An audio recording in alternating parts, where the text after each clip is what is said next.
You're with Bruce and Steve. It's time for Purple Haze, and we have joining us for part two of our part two special with Peter Koppes. Peter is on the phone and joining us from New South Wales. Peter, welcome back to Purple Haze. Thank you, Bruce. It's nice I'm down on the Central Coast instead of on the Sunshine Coast for a change. And so everyone knows I'm formerly from the church. Correct. And got to announce that. That's I put a lot of work into that, you know. Absolutely. Yeah. And we're here. Last time on part one, we spoke about your solo career, and we spoke about some songs that you had written and sung with the church. But this time we're here to talk about something that Steve and I are very excited about. Indeed. Which is your new project, new band called Syncretism, and the album called Lone Drifters. And with a question mark. With a question mark at the end. Indeed. And what's exciting about it for us, and no doubt for you as well, is that you have a partner in the band who you used to be in a band with Steve Kilby in Canberra, which was the band before the church, which was Baby Grande. So tell us how this project all came to be.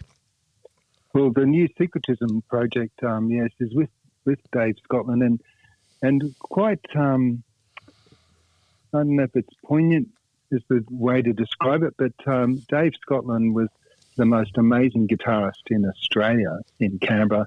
That band, Baby Grande, was had a bit of a gossamer opportunity in existence. We ended up supporting bands like AC/DC on their first Australian tour, the Skyhooks, and because we had a manager lady there who knew Harry M. Miller, and we came up to Sydney and played at Checkers. So we had a great opportunity. We recorded for a publisher in Sydney as well. So we were, and we were a glam rock band, and pretty much Canberra musicians were not very impressed with us, although Dave Scotland had already been in a band as a lead singer called Frosted Glass, and he'd established himself as having a great, guitar reputation, particularly, and he was kind of remarkable in that he played a right-handed guitar, left-handed, so he had to turn it. He was playing it upside down, so he kind of looked like Hendrix, but Hendrix had a re-strung guitar, whereas Dave was playing the strings upside down. Oh wow! Really? Wow! Yeah. That's So there's a few people. I think Freddie King might have. There's a couple of guitarists who play like that. So it's inimitable to play exactly what they did. But he actually taught me lead guitar. I'd been a drummer and had actually gotten into the band Baby Grande when it was a previous incarnation called Beyond Beavers, or then Precious Little. And they already had a drummer, and then they replaced that drummer with another drummer without telling the original drummer he wasn't in the band. So they ended up with two drummers, but the original drummer was so bad they still kicked him out, but they liked the idea of two drummers. And the original drummer we knew, so he invited me to come and be in the drum. Well, actually, I was rehearsing in the same rehearsal studios they have, or was actually a Christian Presbyterian church hall that I discovered through my friend being the drummer in this band. So we were in rehearsing one day, and I was playing drums. Oh, actually, I was playing guitar in that band. We were like a prog rock, Santana-y, Yes type band, but we were jamming away. They weren't very good musicians, particularly just Buddy and I was only starting to learn guitar because I'd been a drummer. And I did a drum solo impromptu on our drummer's drum kit when they'd arrived early for their, Beyond Beavers arrived early for their rehearsal, and they seemed to be so impressed with it. When they kicked out the other drummer, they invited me to join their band. It was actually at a Spectrum concert, if you know about that great 70s band. Yeah, Mike Rudd, yeah. And so I joined that band as a drummer, and I loved playing with two drummers. It's quite common these days for bands to have two drummers, actually, and and it was a glam rock band, so that was pretty good. And then Steve was the singer from the church, was just the bass player at that time and kind of a co-writer, but they were doing original music, and I was pretty impressed with that. And then they kicked out the guitarist. Well, actually, the singer left when they kicked out the drummer because he was offended. So Steve, the singer from the church, became the singer for that band, and then he was playing bass at that time, and then they kicked out the guitarist, and I took over on guitar. Mm. And at the same time as they invited Dave Scotland, from whose band had ended, to join the band, and I think we knew him through a couple of connections, but the bass player that came into that band as well was a friend of mine, who so Steve became the lead singer, and my friend became the bass player. I became the guitarist, and they invited Dave Scotland to join this band if he shaved his beard off. and which was impudent of us, because he was a pretty well-established musician, and but he liked that we were doing original music, because a lot of bands, and there was very few bands in Canberra doing original music at that time, unless they were doing prog rock stuff. And there was one amazing band actually called Oak, who was a great prog rock band, but generally the other ones were just mostly doing covers and blues and things like that. So that's how Baby Grande formed, and Dave Scotland shared all of his lead guitar capacities with me. He was a very generous person, and we all were pretty good friends, Mm. And then I left that band because it was just, I'd go and travel around Australia, and wasn't particularly happy. I mustn't have been. I reflect on it a lot. When you're young, and I wasn't sure. I didn't necessarily enjoy it somehow. And then they got a deal with EMI, who decided not to follow through with the deal. And funny enough, they said that the singer couldn't sing. But and so Dave and the drummer and my friend the bass player, they formed another band instead, and which didn't really go anywhere.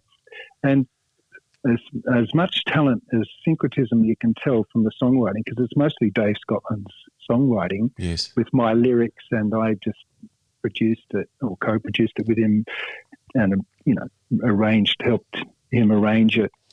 And it's incredible that in all that time he's never really been prominent as a musician. He's lived in Sydney for most of the time, as well as we did. But I don't know why he never. But I might have mentioned this before. I believe in partnerships, like the Lennon-McCartney, Jagger Richards, and a lot of musical entities or anything in life is when you have a partnership. Yes, true. And I never felt a real strong partnership with anyone either until Dave and I reconvened for this Syncretism project, which was born out of him coming up to the Central Coast to reacquaint with the drummer from Baby Grande, who lived on the Central Coast, and I'd been visiting here because the rest of my family moved here from Canberra. And we, out of that meeting, Dave wrote some music and sent it to me, and he said, "Why don't you, add something to this?" So I added some guitar to it, and then I said, "What about some lyrics?" And I had a feeling that he wasn't going to do them, and I said, "Well, I'm quite, open to them, because I, enjoy writing lyrics, and I've done my 5.5 albums and written lyrics for the church albums, or the songs that I sang on the church." And he said, "Go ahead." And I said, "It might be about someone we both know." and that's how that song, Their Song, came about, which was like a compassionate leaving song. I never like to be emotional. I like to write songs like reporting them like a journalist, that you don't inject it with your emotions, but you just report it. And that way you've got a bit of a mirror for yourself, and it's not a horrible memory if you have to play those songs every night, that you feel, that it's, you can keep reflecting on it. And, arbitrarily, if you like, and which I think was very successful. And then he kept sending me songs. Actually, I sent him a lyrics for a poem that I said, I don't know, I just woke up and wrote this poem called Lucifer Waits, which was like, you're going to hell, because I was just annoyed with some of the world politics and how, people were taking advantage of their societies, and he stuck it on a song and sang it on a song and sent it back, and I just, I'm not sure. That's pretty weird. And it's become one of the more popular songs on the album. It's kind of a straight-ahead rocker kind of thing. We've tried to, it sounds a bit more gothic, and I suppose, a lot of Satanism in goth, or at least the image of Satanism. Like people think Black Sabbath was a Satanist band, but because Tommy Iommi, the guitarist, was wearing black and a crucifix, but he's a very Christian man, actually. Same as U2. People don't realise U2 is the biggest Christian band in the world. That's true. One's Protestant, one's Catholic, and between The Edge and Bono, again, another strong partnership. Indeed. Anyway, so syncretism is, for me, the poignancy is that Dave and I could very well have been in a band all this time together, and yet after my leaving of the church and thinking, I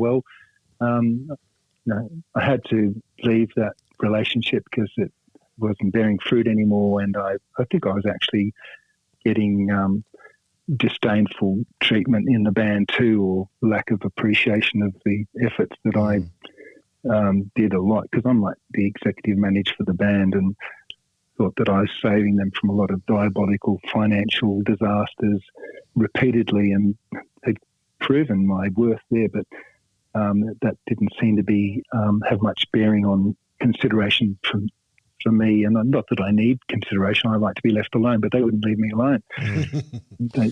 Seriously, I won't go into it. But so syncretism is like, and go on.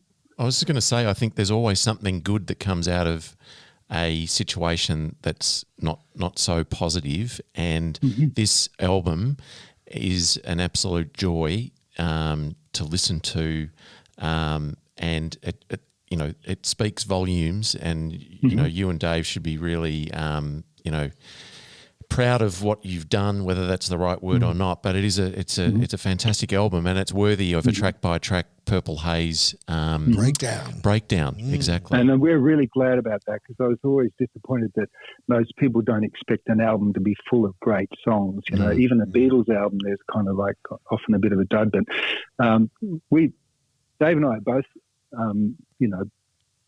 not surprised, but pleasantly surprised at how it just came together so quickly and easily, and it became obvious that we just have a kindred spirit, because I'm writing the lyrics and he's got the perfect kindred spirit to present them. And I basically got it from him singing the melodies with a mock lyric or style of things, like where certain words will pop out and unintentionally, and I'd sometimes work the verse out by taking a couple of these words and his emotional quantity of the sound of the music and his melodies to try and voice him, because I might have said before I didn't write any more albums after, a while, because I didn't really have much more to say.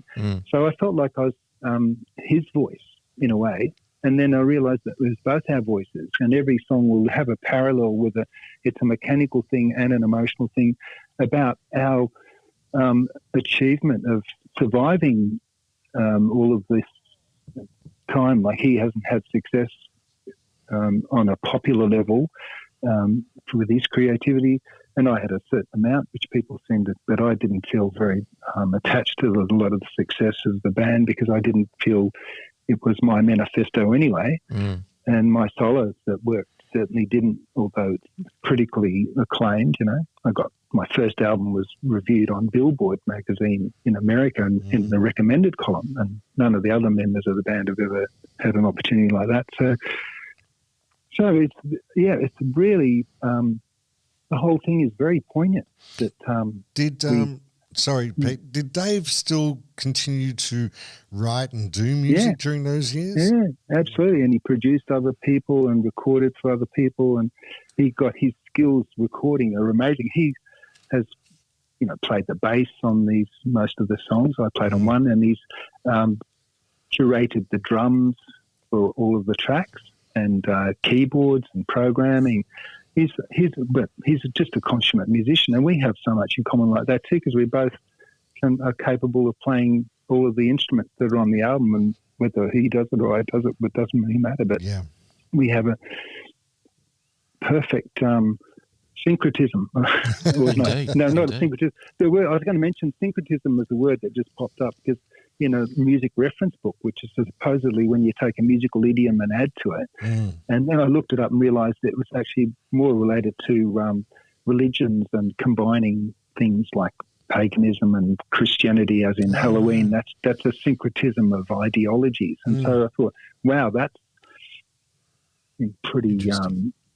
well, it's funny how it just happened all at the same time. The whole thing was we look back on it now, Dave, and I go, well, that is just amazing. Like it's like a bookend of Baby Grande and the church and everything. And now back at the other end, it's like the bookends of the things. And and I'm so glad that you appreciate how the music's very consistent and mature, but well, there's a flow to it, isn't there? Yeah. And it is very Pink Floyd-y, but Pink Floyd aren't Pink Floyd now. So, correct. Yeah, Floyd ain't Floyd. No, Floyd, that's right.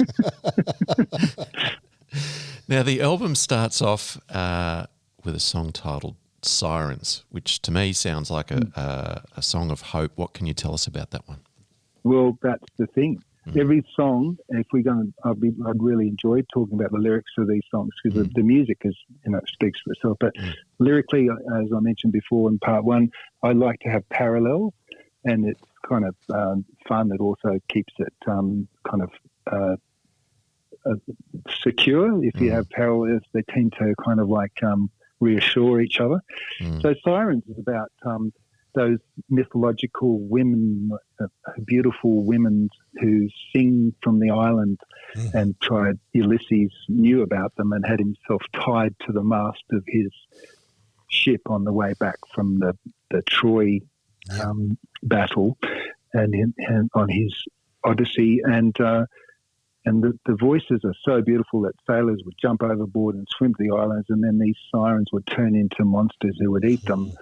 But so I always loved Greek mythology as my favourite practical approach to philosophy of life. And so the sirens are there, and we were in search of a sound, and sometimes could be destructive. Like Dave and I both had probably parents who said, don't waste your time on music, do something, productive or, more money oriented or something like that. And so that was the danger of we had government jobs and we both quit them, and and they would have been very lucrative.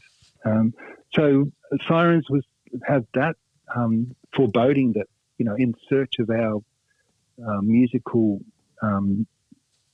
journey or whatever, on the journey that we could end up in destruction. And so that's probably where you get that sense of hope that song, because that wasn't the first song, that was kind of probably the second song.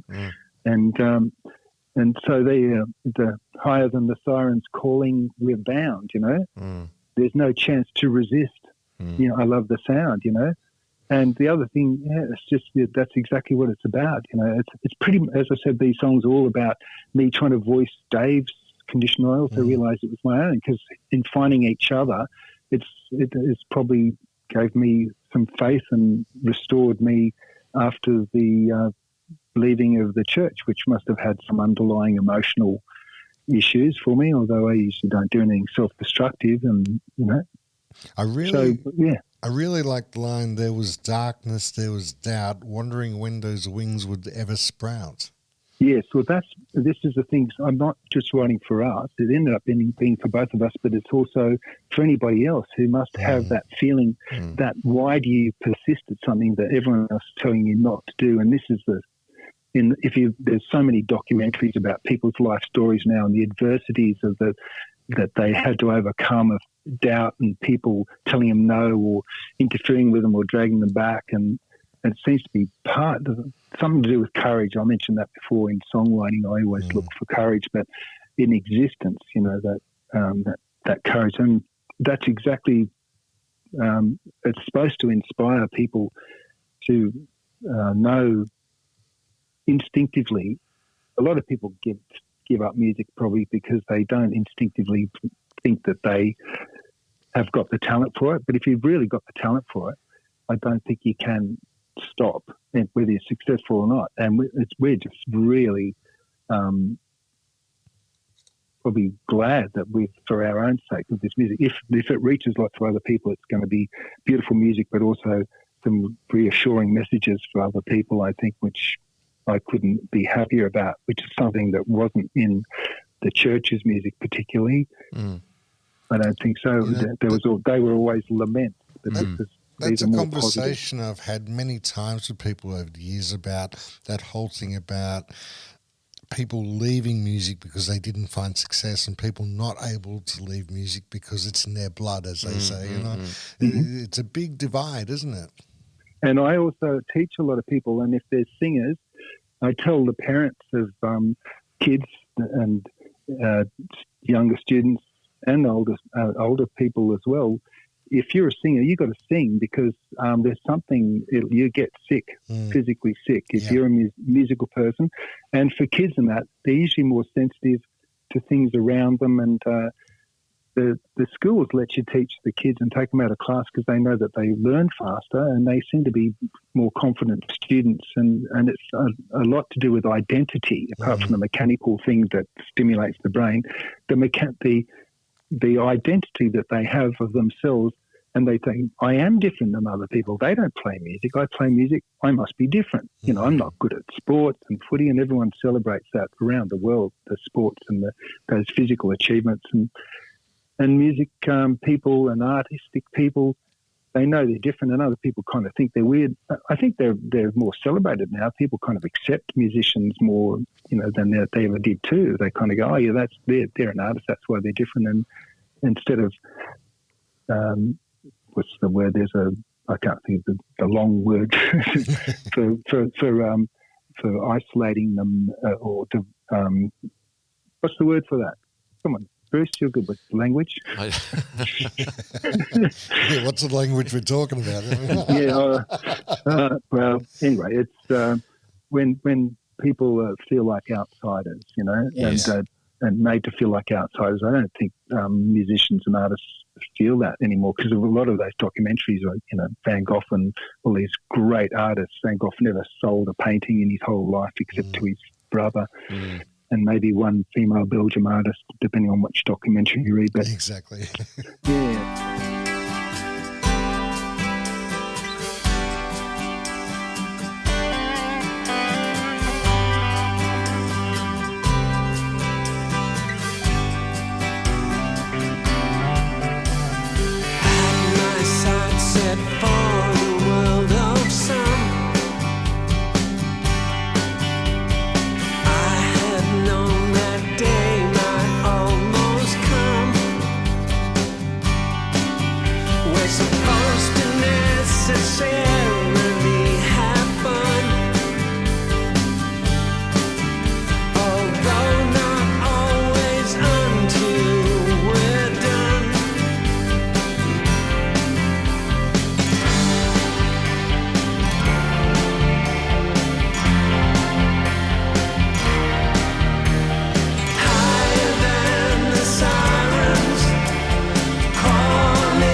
Track 2, I Live. Now, I'll take a stab, and I'm probably wrong, but is that song about you and Dave or not? No. Yes. It is. Yes, it is, but not originally. As Right. I say, I like to run parallels for just that's the fun I enjoy having rather than specifically. He used a nylon string guitar, and I said, that sounds really good. And he said, yeah, I found it in the dustbin at where he does guitar setups for people in Sydney. Mm-hmm. And he sort of found it in the shop as a student's guitar by a famous Australian brand called Maton. So I just glued it back together. And I said, that's incredible. So the song the song is an ode to the guitar. And he juxtaposed it with a huge guitar solo, which is probably his best example of his guitar solos. And he said, people don't want to hear guitar solos anymore. And I said, yeah, that was when in the 80s, but now there's no one who can really play guitar solos, so you just have to do it. And he plays 3 guitar solos consecutive at the end of the song, and it's a nylon string guitar song, and yet he's playing these Ritchie Blackmore style impassioned electric guitar Strat bending whammy bar stuff, and in 3 different moods for the 3 different sections of the song at the end of the song.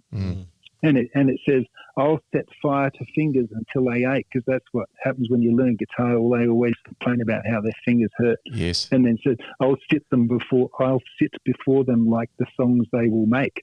So it's a personification of the guitar. Yes. and their voice. And of course, I live, you saved me when left forlorn and down resurrected now. So that's kind of me talking to Dave and giving him the lyrics, and I'm sure he'd probably feel maybe the same for me, that in this achievement but it's also about the guitar and about, I suppose. His vocals sound a bit Roger Waters-ish. And he's an Anglophile. Which is a good thing, but that song is a bit Floydish, So I'm not ashamed if you say all of this sounds like Floyd, because like Pink Floyd and the Beatles, every single song was different. Yeah. The Floyd had a sound, but every one of their songs is kind of different. They kind of lost their way in the end and got miserable, as we spoke about miserable geniuses before, didn't we? Like Roger Waters. Yes. It's quite miserable. They indulge themselves too much, or or they might not. But thanks for that. Yeah, I don't have. Pink Floyd was some of the greatest musicians, songwriters. Like I mentioned before, that Deep Purple had the best musicians, Ritchie Blackmore and John Lord, but their songs were a bit naive, weren't they? Whereas Pink Floyd were a mature band, and a lot of prog rock bands were too technical or something like that, and or pompous, and of course Pink Floyd became kind of pompous too. But no, I don't take any offence being compared to Pink Floyd at all. That the big John Lennon and Pink Floyd are my template of as long as you're referring my to yardsticks. the early Pink Floyd. Well, interestingly, I'm going to digress for a second, but I was driving home from the station the other day, and after my program, Steve had programmed music on, and I'm listening to this song, and I'm going, it sounds like Tame Impala. Actually, no, it sounds like Pink Floyd. What is this track? And turned out I pulled over and I Shazammed it, and it was If by Pink Floyd from Adam Hart Mother. That's right. Which I've got the album, but I must have, I've played the album once a very, very long time ago, and I was blown away by how good it sounded. Oh, yeah. And current too. Good album, that Yeah. one. Yeah, they definitely were eclectic and amazing. Yeah.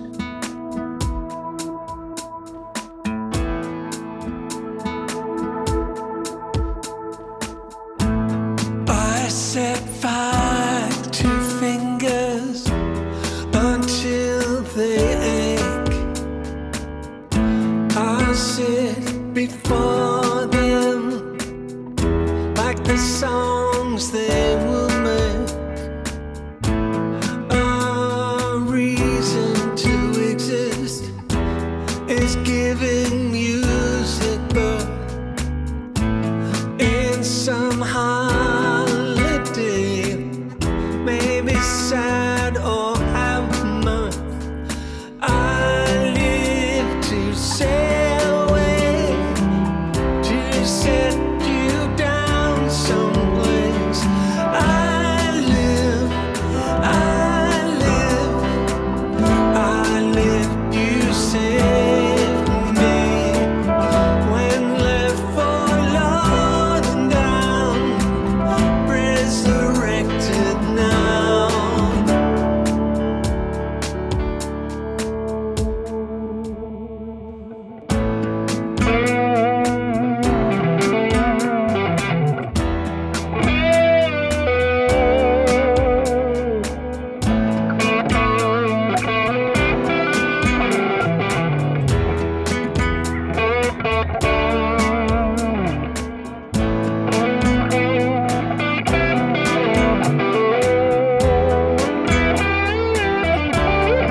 face our fates.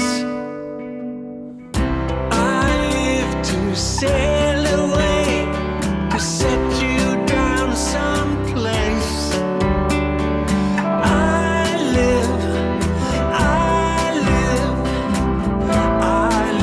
you save me. When left forlorn and down, resurrected now. I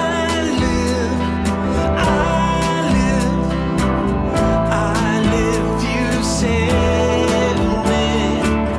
When left forlorn and down, I'm resurrected now. Now, track 3. Interestingly, Pink Floyd lost their lead singer in Syd Barrett, Yes. and then became like an instrumental kind of band with not really pop. Well, they weren't a pop band, whereas they were kind of a psychedelic pop band as yes. Pink Floyd originally, and then they started becoming a bit more progressive. But obviously, they were one of the most biggest bands in the world without their lead singer. I know. So there's incredible. still hope for syncretism, isn't there? Absolutely. Indeed. I agree. Flood or Fire is one of my favourites from the album, and Yeah. I can hear Bowie in there somewhere, but that's just me.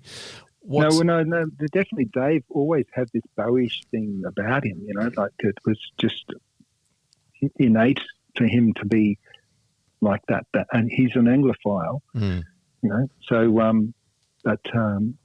Bowie was who they say saved the 70s. David Bowie, the prog rock and the heavy blues bands and the pop had all lost its way, and then David Bowie came in with Mark Bolan and Lou Reed. He produced, and Iggy Pop. He produced Iggy Pop later That's on right, too, and glam rock. He was a huge influence. He's obviously a John Lennon acolyte as well, because his musicianship is as clever as that, and songwriting. And so, yeah, I'm not going to take any offence to having a comparison to David Bowie. So, what is Flood or Fire all about? Well, the two elements here, it's like hell and high water, I suppose. I just realised this morning, thinking about whether I might have tried to rewrite flood or fire in those metaphors. But it was about relationships that falling apart, and also the world's environment. So, and written from the point of a responsible adult, say, or a responsible member of a relationship. It could be kids, adults, parents in a relationship.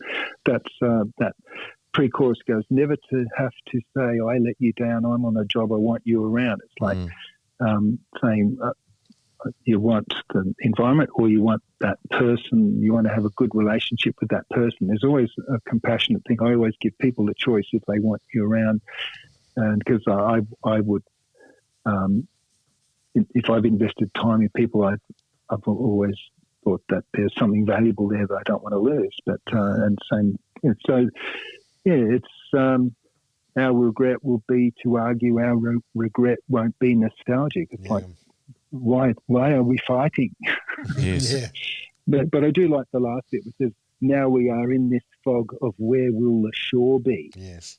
Because that's like the metaphor and the reality. So I kind of like the idea. I'm using metaphor, but it's actually reality as well, but without being too earnestly a greenie, although I am. Not an earnest greenie, but definitely you can't not be in another way.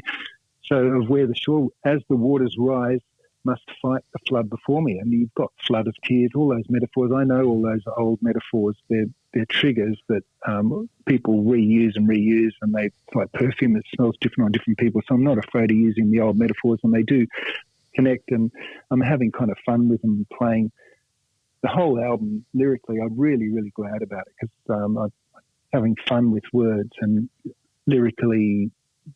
It's lyrical art, if you like. You know? Yeah, that's how I'm seeing it. And if that's what poetry is, but you can't have poetry and music. It's too rich, but I think it is. I agree.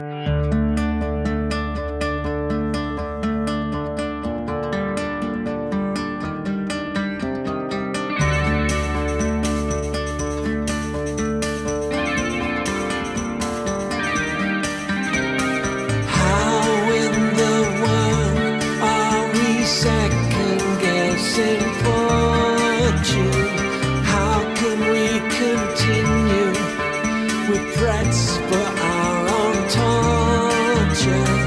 On our way, an old story keeps returning about life without respecting everything burning.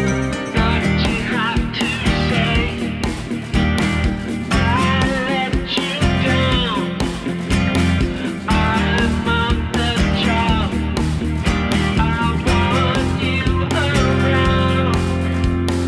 Our regret will be to argue. Our regret won't be nostalgic. Now's the time, if not together, our world to be tragic.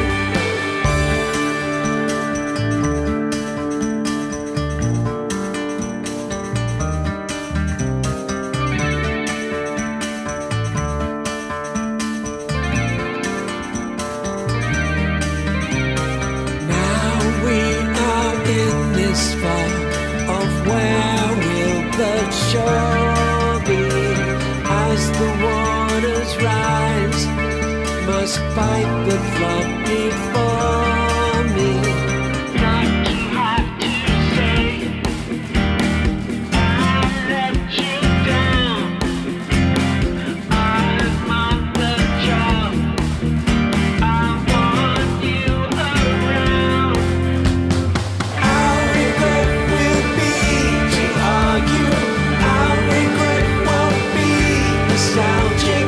Now's the time, if not together, our world to be tragic.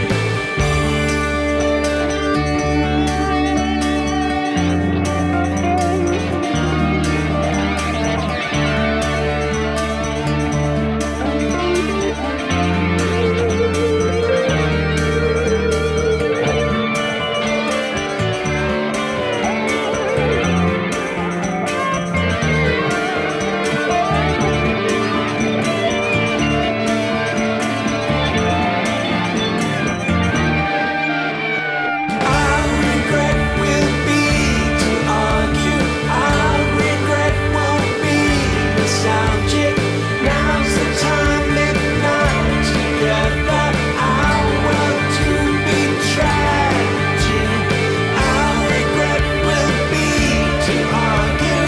Our regret won't be nostalgic. Now's the time, if not together, our world to be tragic. Like fire on fire, like the flood on the fire. Now, you touched on this earlier, their song, obviously about moving on from the church, correct?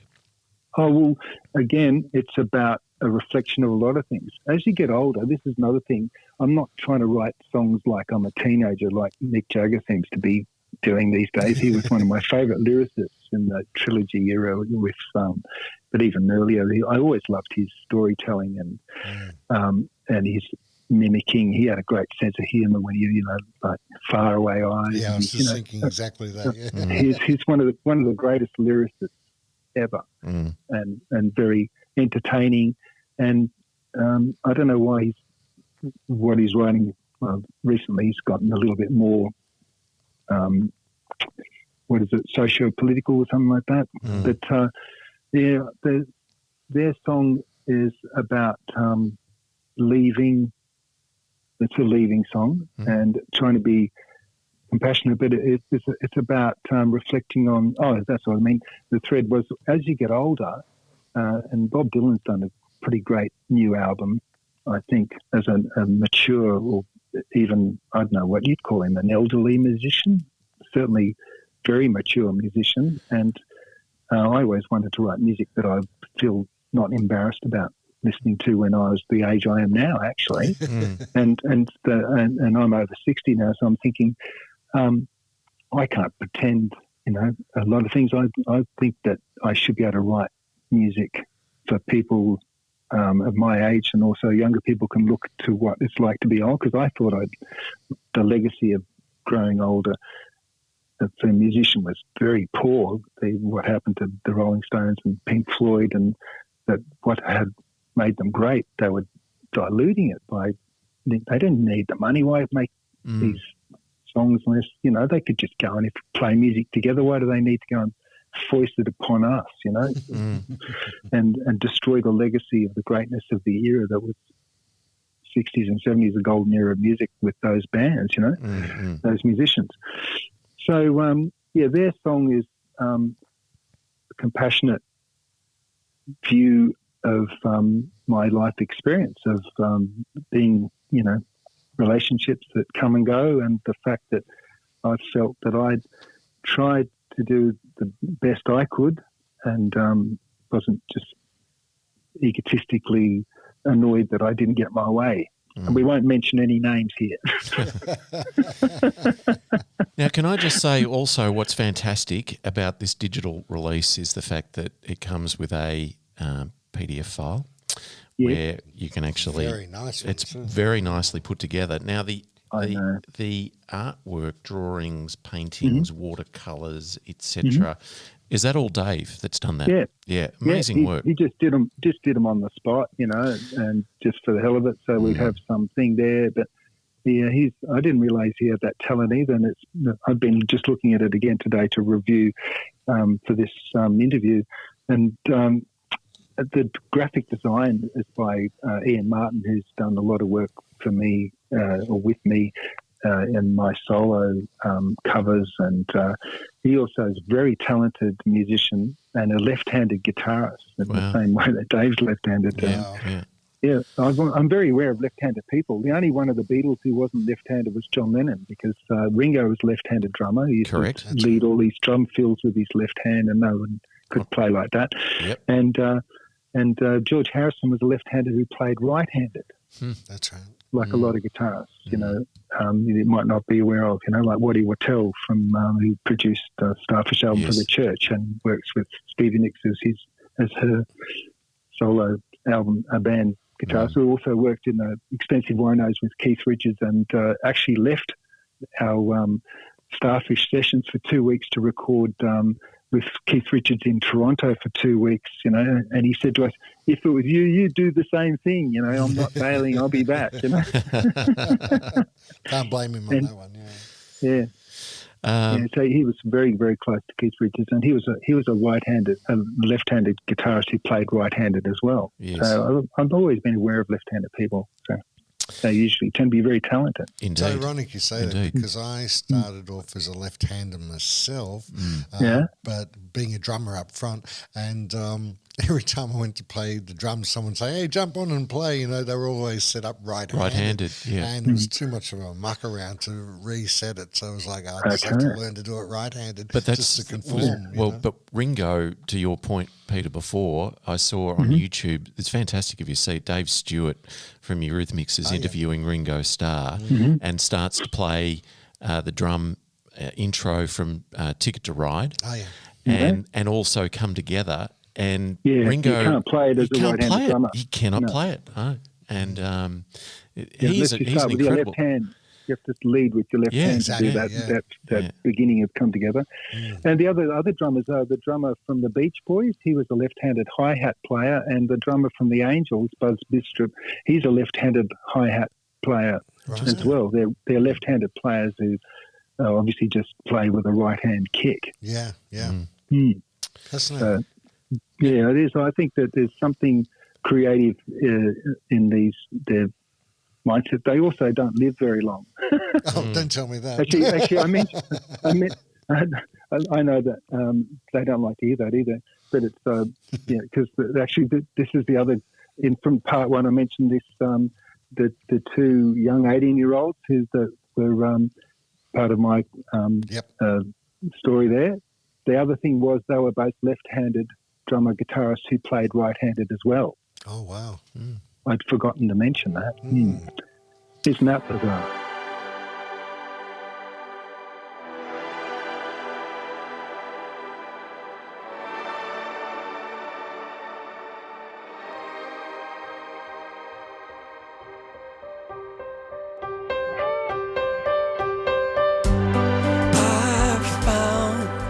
some troubles,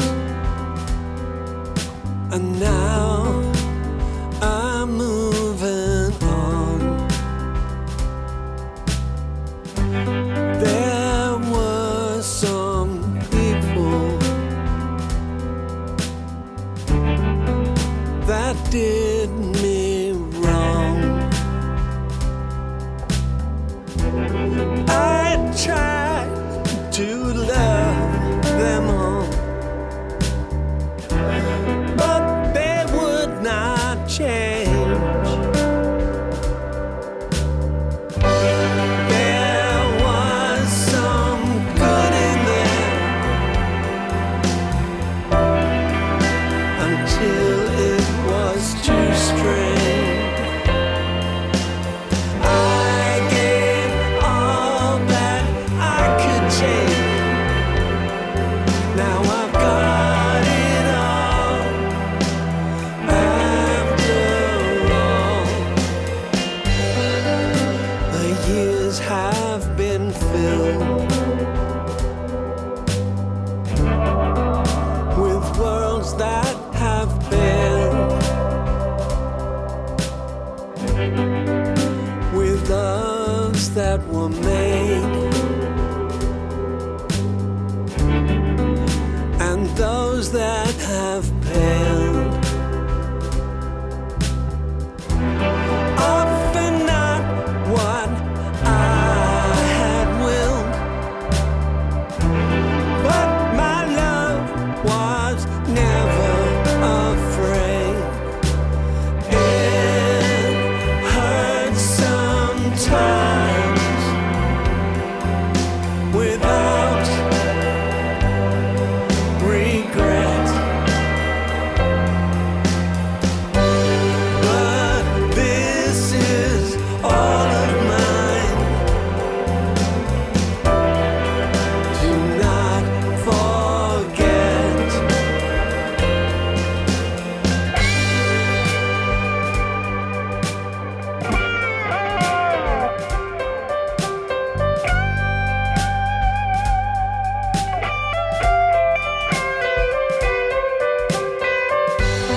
I had some troubles. Now I'm moving on. There were some people that did me wrong. There was some good in there until it was too strange. I gave all that I could take.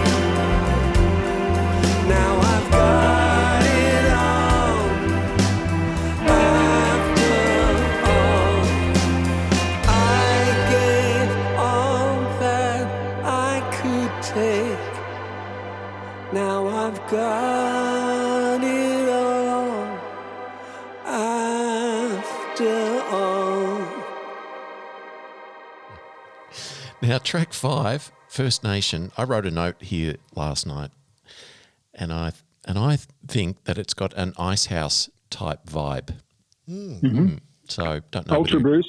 No, I really like Ivor Davies, and Ice House inspired me to form the band The Church, because I thought if people in Australia like this kind of heady, immersive music, then there's a chance that they'll like what I would do. Good So luck. which one was the Ice Housey song? First Nation. Yes. Well, that's probably because it's got that. Well, it actually was a sequencer kind of song. It started out. We didn't write a song about First Nation people of Australia deliberately. It was actually sounded more like a Madonna song. Interesting. Because it sounded like Ray of Light. Did it have a sequencer? Yep. I know the song. And with a bit of a U2 guitar bit in it, I thought, this is an interesting thing. And I don't know where I came upon it, but I've been obsessed by Aboriginal culture because it's the only society that's ever been successful and peaceful, and Yes. and they had trading. It's a nation, and they call each of their tribes nations anyway. But the whole country of nations, I call the First Nation because that seems to be the oldest history, and yet, interestingly, the most successful one because they hardly ever had any fights. And what I think it was because, unlike any other society, they don't believe in ownership. Yes. They were looking after the land, and they had a territory, but they didn't own it. They were looking after it for the gods or whatever, pagan, whatever. I don't know if they even called it gods. They don't have a concept of God as a monothesis, a single God or whatever like that. They just have an idea, which I always had that feeling too, that there might be a greater power or something. It's just natural. There's a part of our brain devoted to it called, the religiosity is the section of the brain that supposedly we have that animals don't have. So I watched all that series on SBS called First Australians. Yes. Yep. And I was just astounded at the patience that they have. And I know that, interestingly, Midnight Oil's just released a song called First Nation in the last weeks, and their album's number one. And I thought, well, this is an interesting comparison to see how they've always championed Aboriginal culture as well. And I thought, and I love them for that. They're the real true punk band, I think, and musically great as well. And I think this sounds pretty good, the new record too. But they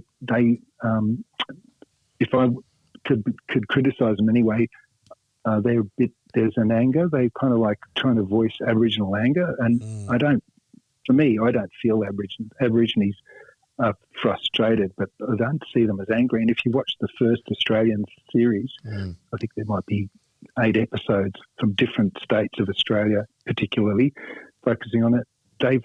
It's unbelievable the injustices and the cruelty that they've endured, and they just don't seem to be aggressive, angry like they were defending themselves. They were painted as being savages and attacking the whites and that, but they didn't seem to do it in anger, and they weren't being protective of the land because they thought, well, we should share it, and that's always been one of their greatest exponents of Aboriginal culture to the Australians. He was a top Aussie rules football player. He became one of the most famous Australians, and he says, we want to walk with you, we don't want you to, we want to walk together, because they're just a sharing people. That's their nature. That's their whole culture. They don't own things. And there's no other culture in the world that has that. So I thought that must be why they're so different and why they were so successful. And I thought in the end, after the dust settles of all humanity's wars and, injustices, and that they'll kind of go, well, what do we do? And I often describe this as like when the trains in Sydney didn't work. They brought a guy from England and he said, okay, when did the trains run on time? He said, by 1975. Okay, we're going to start with that timetable and then we're going to build on that timetable. And that's how they got them to run. And I thought that'll be the same thing for humanity. They'll say, when did it ever work? If it didn't work anyway, we might as well give up. But no, it did work once upon a time.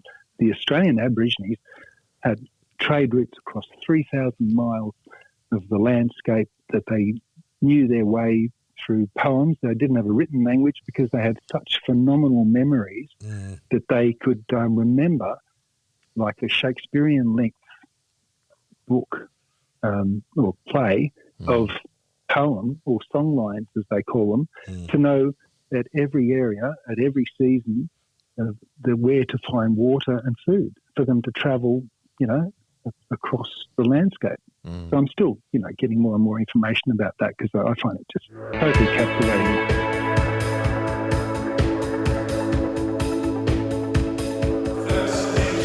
Seized and struck down, done without a frown.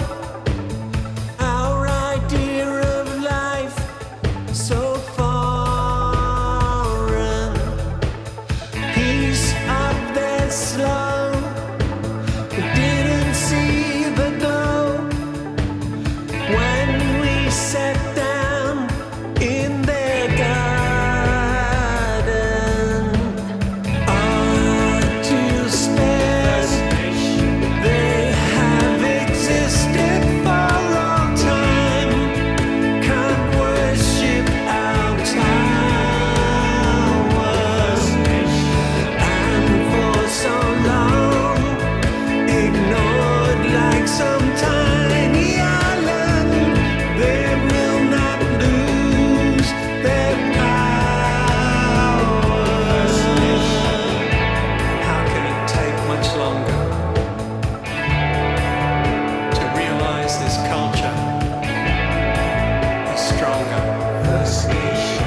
It's also interesting that we're recording this at the beginning of NAIDOC week, so that's very synchronistic week this week. It's very significant. I don't know if you believe in astrological kind of, things, divergences, confluences and things, but, the American election, obviously, with having a centrist, oldest president ever, who's seen everything that anyone could probably ever have,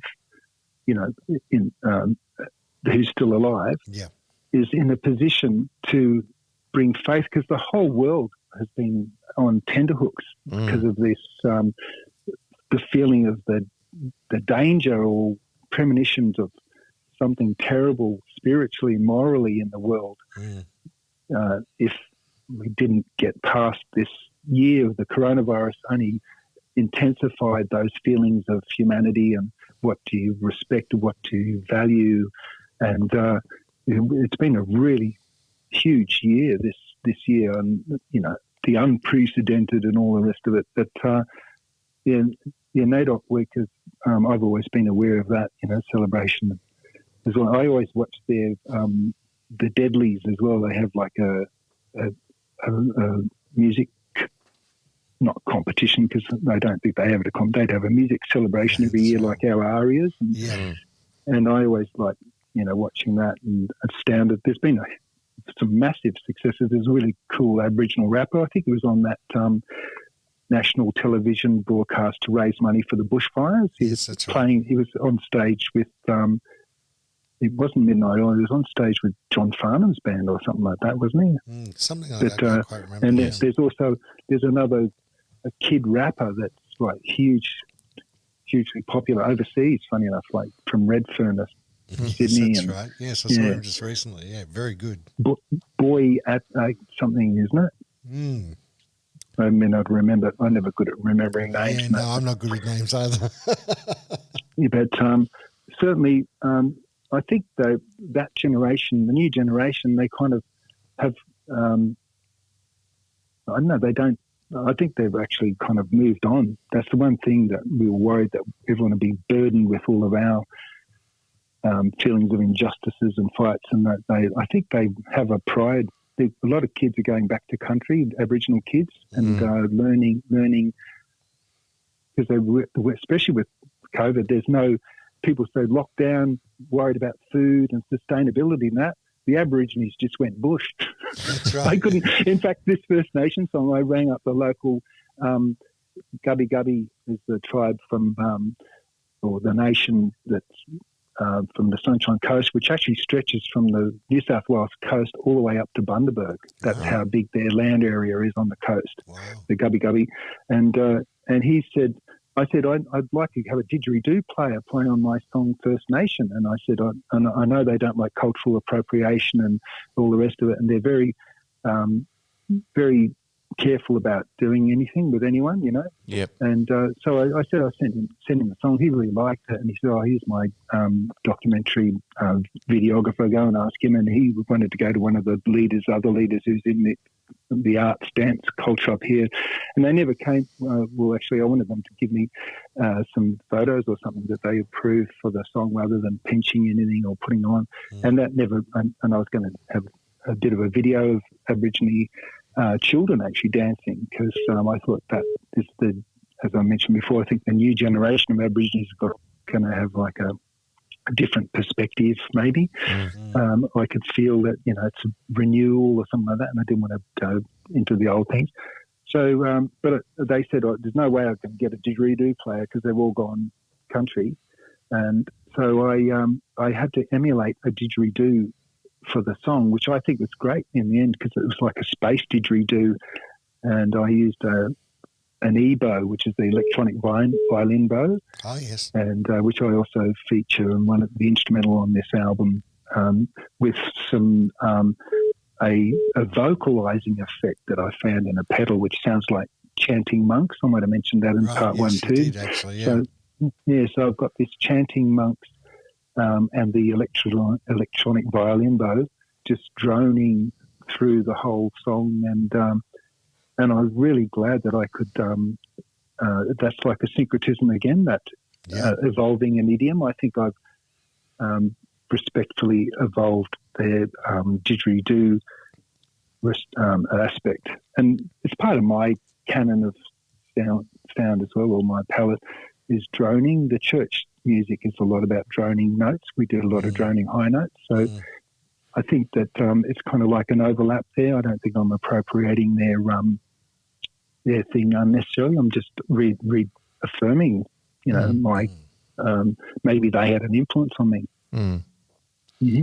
I know when I've recorded dig players before, they've always said that as long as the music's treated with respect, they're really cool about it. Like, you know, the respect seems to be the big thing for them. As long as it's done with respect, they're fine. But everyone's got a different opinion, you know. The problem, I'm very, very wary of any polluting that will happen of offence that this record or anything that I do might garner. I just don't want to deal with naysayers or negativity on any level. So I'd rather just be independent of it. And because, as I mentioned in part one again, that there's Aborigine people who betrayed their own culture, who the trackers were hired by the white people to go and track down Aboriginal activists who would never have been found if it wasn't for their own people tracking them down. So I don't trust anybody or any,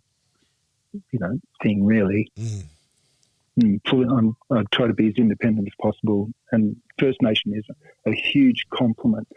That the reason I did it is because I don't think anyone else has really stipulated the things, because I tell people all around the world about Aborigines, and so there's some spoken passages in it which I thought might sound too earnest, and that we try to put it over the top of the music and that, and we thought, no, we need to present it for what it is. It just seemed to fit better. There was a lot of rearrangement and stuff. And so, yeah, the way I talked about, instead of being angry, the way I represented the Aboriginal voices in them, and saying, and it's an apology from on behalf of non-Aboriginal people, I think, to them. And it says, how can it take much longer to realise this culture is stronger, with no need for ownership from the cup of love they sip, with hundreds of languages they've been trading over the ages, and can show the path as sages before there's nothing left to acquit, meaning, you know, nothing left to split up or share or say what we did with what we had, you know. Yeah. Quit's a bit of a funny word there, but I used it anyway. Now, track 6, Good Friend. Mm-hmm. What can you tell us about that one? Again, the parallels are reacquainting with Dave musically, because I always know he was a good friend, and we always, every year, I'd call him at least once, and we have a great, enjoyed each other's company on the phone, humorous and discussing things. So, but it was also about the pain, the parallel of the pain of anything, whether it's the relationships, again, and it's trying to give people faith again, and ourselves. It's a reflection on us, and because you do suffer and doubt, and I think Dave was suffering for the feeling that he had something really great to offer, because he wouldn't have been wanting to do anything for attention. It's very hard to get him to talk about himself at all, you know. And so, again, it's about him and our relationship, and also my, you know, loss of friends when I left the church. You know, I didn't care to really communicate anymore, so I'd lost some friends, and if they were friends anyway. And that's also what is a friend, the definition of a friend. And then as every song should have like a sense of hope, there it is with this above the forest where it's clear, where sense is in everything so sheer, high sanctified and settled down, and how it is with a good friend. You know, try instead of, you know, using the metaphor, everyone knows what could come, especially this COVID time. This was all done before COVID, really, or just as it was coming upon, you know, the intensity of what people want to be with other people, and not just talk to them. And yet that really helped, having the capacity to talk. And we all had Skype, and then we thought, yeah, but when you see people, you're not supposed to touch them. You can't help yourself. You just you just go grab them and hug them, and it's like, it's bizarre, hasn't it? Been an incredible very, very time. weird. It is weird. I caught up with my parents last week for the first time in many weeks, of course, like a lot of people. And we met at a public place because we thought, you know, we'll do the right thing and everything. And there we are with our masks and everything. We're walking towards each other. Lots of people all around us. And my dad, who's in his 80s, just couldn't help himself. He just launched into our arms and hugged us all. And I whispered in his ear, Dad, I don't think we should be doing this in public. And he goes, who gives us stuff? You know, he just needed some contact, you know. But sometimes that's another thing in this time. Everyone's wanting what risk assessment is a big thing, you know, for anything in any industry or any business or relationship. And the risk, you know, like sometimes you need to be, you know, your happiness is more important for your health than anything. And they say people don't get sick if they're happy. Interesting. Which is there's a biggie. Come on. Yeah, well, I was just going to say that the times, you know, touch wood, I haven't been ill for quite a while, but the times where I've been working like a maniac, you know, stress levels incredibly high is when I've been ill. So, yeah. But did you recover very quickly after you did some good work? Yes. Yeah, well, that's it. This is the same thing with syncretism for me. It's been very fulfilling, and having work is a really important thing for people to do. Having a purpose, I think a lot of people who work in finance and gambling and that don't really. They know then they're doing something useless and bad for society. Correct. That's where Lucifer, that song Lucifer, we'll get to later, is about that. They know intrinsically they're doing something that's useless and bad for them. Or they don't probably realise how bad it is for them spiritually. And anybody who just gets up and does a job, that's one of the reasons we mentioned probably Japan too in the last part. The reason that society works so much is to have such a strong work ethic, maybe to maybe too much, but they do a job and they feel that job is for the people, for each other, and that makes them fulfilled. But you notice yourself, if you do something like even washing the dishes or cleaning the house, like, if there's some people complain about stuff, and then there's other people who go, they feel self-respecting to not live in crap, and they feel worthwhile that they've done something purposeful there, and sharing the house with other people, but even just for themselves, like doing a useful job. Just once in Japan, these people retire from big businesses and they just sweep the streets because they just want to feel purposeful. That's really interesting. I don't cut the lawn now. Someone comes in because it's like that's not a metaphor, is it? We live on a mountain basically. It's a 45-degree angle, and there's danger money involved. So anyway, but when just buy the Flymo to the clothesline and do it by itself. and it's a massive block. In fact, the guy, his name's Mike, lovely guy, he's a fireman, and he basically does the whole street. So basically, no one cuts their lawn, and this guy comes with his whippersnipper. Anyway, I digress. In other properties that we've lived in where I have mowed the grass, after I'd done it, I would then cut the edges and I would sweep the gutter, and then I'd sit back and look at it and I go, how good does that look? And it's the same with what you were saying about doing the housework.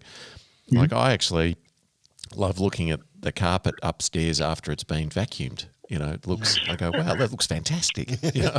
Yeah, it is. It's like it's restoring a work of art or something. Yeah. And there's all people who made those carpets. I was in India, and people make the carpets. You start looking at the detail of that. People, everything that you see is people were involved in it quite often. You know, planting your gardens and that.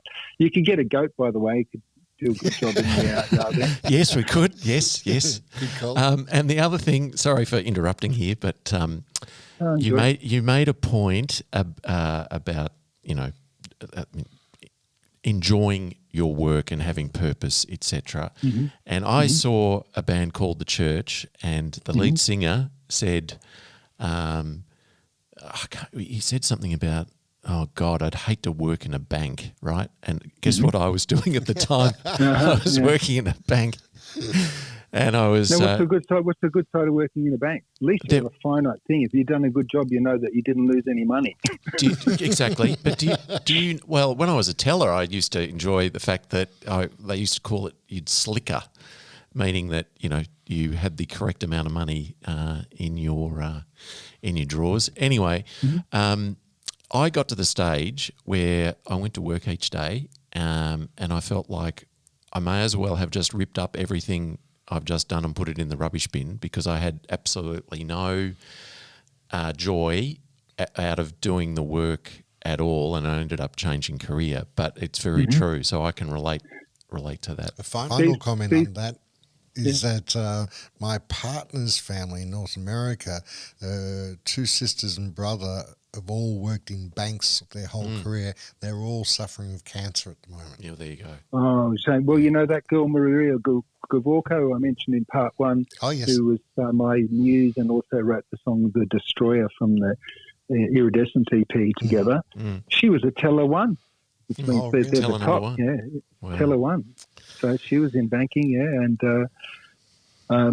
I do all the royalties for the band. We've got such a massive catalogue. No one else knows all of the songs, and we get 17,000 entries of each song. I have to go and learn how to use Excel sheets to kind of be able to simplify adding these things. And sometimes it's not, the songs are on different versions of different entities as well. So I'm kind of the only one who can do it. So, and I actually get a satisfaction out of getting that. It's frustrating though, because accountants have to go and cross-check all of their calculations to be sure they haven't made a mistake, subtotal them and compare them that. So I've had to work out a system that. So I feel a bit of pride in that. Like, good. Just bookkeeping is not just a robotic thing, because you can't. Well, I can't get a software program to do it for me yet unless I program that, and that'll take just as long as doing the work. Yeah, that's right. Exactly.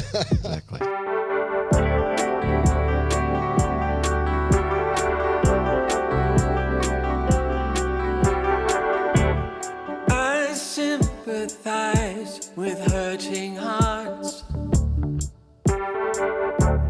How it stop.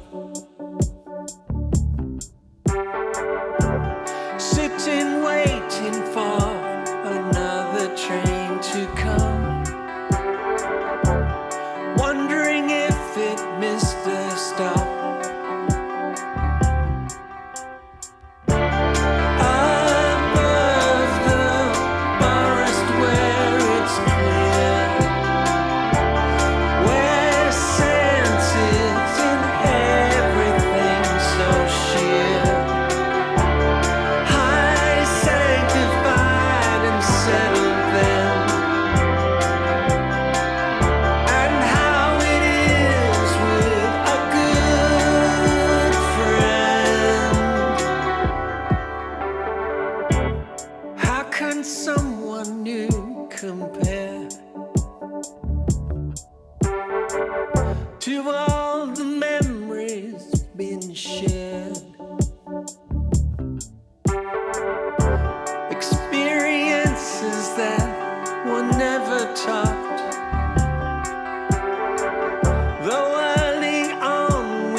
Now, track number 7 is an instrumental. Yes. Called Journey. And this is the one melody that, all the melodies of the rest of the album of Dave, I might have prompted some things, but they were his. But this is my melody, the melody that is, and it's a one-note melody. And I mentioned this, I'm not sure, I did think I mentioned this in part 1, about the quantum level of music. When notes change pitch, they become infinite. And this is one note. I started with one note with this electronic violin bow and a slide, and with Spirit March on the part 1, I mentioned that I was using a slide, but this time it's just one note, and I just on one string, and I just track that slide up and down the one string with the violin note for the whole of the song, even though there's a dropout. I did it all in one take, and it's pretty much one note technically, because even though that note changes pitches, it doesn't change to another note unless it's passing through that note by being a part of a slide. So this is my quantum thing, and I'm going to get a friend of mine to do a cosmic kind of video, hopefully, to exemplify this in a visual, spacey cosmic. So if anyone's listening to it now before that video, just imagine a comet, that it's like a comet, and it's called Journeyer. Yes. Because it feels like that note is like a comet in space, Yeah, I can relate to that. Yeah, great track. And that's done with the big string thing. I've got these orchestral effects, and so it's the slide with the orchestral strings, which have like a massive tail, like a comet tail of sound instead of water vapor, which a comet is. And also, the comet, people think the comet tail is behind the comet, but it's not. It's actually towards the sun, because it's the sun evaporating the water molecules that the asteroid is actually made of. Or the comet, not asteroid. The comets are water drops in space. That's right, yeah. But where did they come from? Now, what's interesting about the album... Aren't you going to ask me my theory? I reckon it comes from the Pacific Ocean. Okay, let's not go there. That's going to be our science program, okay? Yeah. Indeed. That can be part 6. What I like about the album... Well, how do I get this out? I've got favourite tracks, and then I listen to the album again, and then I go, oh... Actually, this is my new favourite, and it's really interesting because it keeps changing. It's like bingo. I just keep having different favourite tracks. So it's not That's to say fantastic, because different moods. Like I've liked Hendrix, and every 10 years I'll go. I've found I don't think I like him now, and then I come back and say, how did I not like him? It's just but time. This is great that all the songs seem to fit this time period, because sometimes things you wait and then you pick up on it years later. I usually give myself a month. I listen to a new record, and if I don't like it, I won't listen to it again. If I'm not sure, I'll wait a month and play it again, and somehow it's percolated in the back of my mind to know whether I really like it or not. yes. Yeah, I do something similar. Yeah, I relate. Yeah. Yep, same thing happens to me. I'll listen to an album, and it might be the Byrds, for example, and then I'll go back and listen to another album, and then Sarah's, my wife, in the car puts it on, and she goes, "Oh God, he's going through his Byrds period again," or I'm going through my Pink Floyd period, or it's everything's Beatles, and I won't play anything else, and so that's how I end up in, and that's how my musical brain works. I bet she loves you for your passion, and I'm sure she gets something out of it anyway. She's just pleased I'm out of the house. Oh. But she does listen in, Peter, which I'm quite surprised with. So I think she's very fortunate to have a good DJ like you. There you go.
those tracks that I'm loving is her hymn.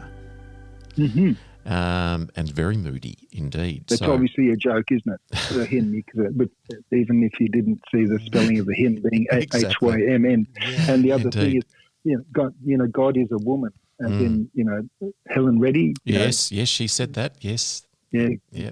And so I like playing. That's in the title. I got a bit of a fun play on things there. Well, I like in the lyrics here where you've actually got her, and then it says, she says there must be love and there must be a marriage, and then it goes to him, desire in the design, can it be disparaged? And then back to her, says mixed up and compromised, can't see a flame that's in the eyes, and then goes back to him, not to stray, but should one shy with an heavenly alibi. Yeah, now that's dangerous. Like, I really wondered if I'm going to get in strife for that one, but I thought, I just got to go and put this out there because everyone's, political correctness is the big question today, and political correctness, by true definition, was supposed to, politics is like a compromise, isn't it? Diplomacy and a compromise. That's what I believe politics is, and so political correctness, I could see how it's supposed to be for the betterment of people to have this political correctness, but it has been misused by people, and interpretations. Language is very interpretable, and so I thought I might get in a bit of danger there. And we talked. You didn't get any hate mail for our part one thing where I mentioned some of my attitudes to libertarianism and things like that. I think there's been no hate mail. Actually, yeah. Is it libertarianism or libertinism? I think it meant libertinism, not libertarianism, because everyone likes libertarianism, but libertinism, like anarchy, has depending on which dictionary you go, anarchy was like a revolt against the powers because they were wrong, but the powers didn't like that, so they made it out to be a violent revolt against the powers to try and make anarchy a negative, give it a negative Connotation, connotation. Whereas, and as a songwriter, we putting this stuff down in print. It's not like you say, I said that at the moment, I didn't really mean it. I'm sticking out there. I'm supposed to deliver this forever. And I have to say, everything that I've ever written, I think about it, mull it over, because I'm, having fun with it at the same time, and haven't got an agenda to just express. I stand by everything that I've ever written, and I had to think, well, this is putting it out there very literally, isn't it? But then again, I'm saying it could be a third person. It's about another person, and but it could be about me and my opinion. So I celebrate it, in lyric in that. Yeah. And design. So what desire in the design? What do you think I meant by that?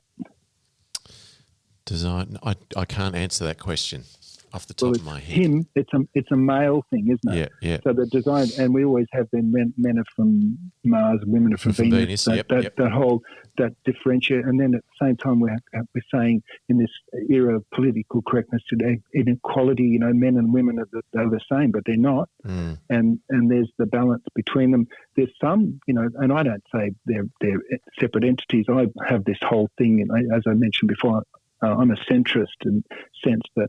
I'm the devil's advocate. People always call me wishy-washy, and I say no, but you have to consider the opposite, don't you? If you're afraid of considering the opposite, then how good is your argument? Because you haven't thought about it. Well, it's my duty to give you the opposite argument, whether I believe in it or not. And that's I'm totally like that. I'm the devil's advocate for everything, and saying that, I don't have any retreat from this, do it? She says there must be love and there must be a marriage. That is not a libertine might believe in love and a marriage. What is love? Is love, a devotion? Is it romantic love? Is it a respect? And marriage, is that a business relationship that all societies, tribal and modern societies, seem to have this idea of combining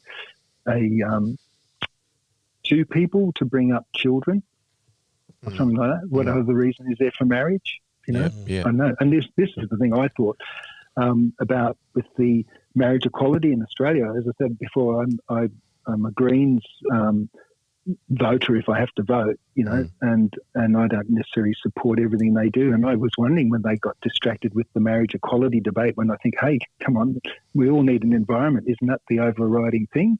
And then when they won the marriage debate, I said they've got civil unions, which means that as people, they as a partnership, marriage or whatever, they've got a partnership for civil union, all of the benefits and protections are afforded there. Why do they need to actually call it marriage? Especially when people complain, they said, they're defiling the idea of marriage, and someone else said, no, divorce has already done that. So and then they say, well, like arranged marriages are more successful than romantic marriages in the world too. So what are you talking about? Why do you have to have this the union of marriage? And then when they passed the marriage debate and Australia voted for, same-sex marriage, I realised the importance was the idea that they were accepted, for their love by giving it a name, and that's what they wanted to. And I thought, what, that's why the Greens were right, and I'm glad I kept an open mind about it, that is probably the first for people to consider it each other. Then they might start considering the environment and animal farming and all the rest of it. So it was very, very important after all. So I might sound like I'm making a mockery of marriage, and then desiring the design, can it be disparaged? And that's about that theosophy, unconditional love aspect of, if you have desire, is that being unfaithful? If you're married and you have desire, and people flirt, and flirting makes people feel good, but they're intimidated by it if they're jealous people who are insecure or they think it might go too far. But that's a matter of respect. There's another thing, I don't know if, I think we might have mentioned this, the Aleister Crowley celebrated this expression, do what thou wilt shall be the whole of the law. Again, which is, like self-determination, but the caveat was in the name of love, and respect. And what is that word love? It's like, if you can do whatever you like, if there's love. And if you have unconditional love, you can do whatever you like. And this is, being a 60s child, we had love the one you're with, which people thought that means, let's get it on with whoever you're with. But it's not. If you can't be with the one you love, you might as well love someone else and not just be lonely and hate the world because the one who you love doesn't love you. That's what I interpreted, but most people didn't. They just thought that was free love, an excuse for free love, and took advantage of it on a selfish level rather than a love level. So the desire and the design, that's what I mean. Can it be disparaged? If you believe in a power and a natural power, is desire a bad thing? And I don't think it is, and I think it's impossible to deny it. And and then there's mixed up and compromise. Can't see the flame that's in the eyes, and if someone's not loving you, then you can't make them love you, And so, what are you trying to force, with the bounds of marriage, for instance? And not to stray, but one shy with a heavenly alibi. So, if it is desire is in the design, and this is all unconditional love in a practical, thing for me to put it into a parable, if you like, kind of like a rhetorical questioning parable. So there you go. Now, something to chew on philosophically. Indeed, I like that a lot. Yeah. Thank you. I expect the artisan of all that's broken now has projected there is another way out. Regards this is sinful, allows us how to see while we strive to be. Oh, is this in the plan? We'll accept the choice that's handed down. Or is it until you show us how? She says there must be love and there must be a marriage. Him, desire in the design. can it be disparaged? Mixed up and compromised, can't see a flame that's in the eyes. Him, not to stray, but should one shine with a heavenly alibi? Oh, is this the plan? We'll accept the choice, let's hand it down.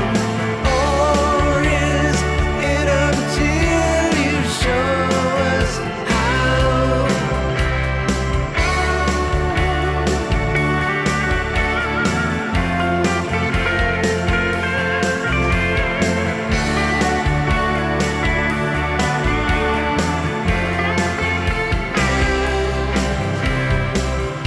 I expect the artisan of all that's broken now has projected there is another way out. Regards this as sinful, allows us how to see while we strive to be. Oh, is this the plan? We'll accept the choice, let's hand it down. Or is it until you show us how? Oh, is this the plan? We'll accept the choice, let's hand it down. Or is it until you show us how?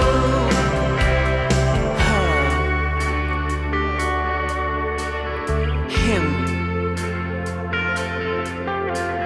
Her. Him.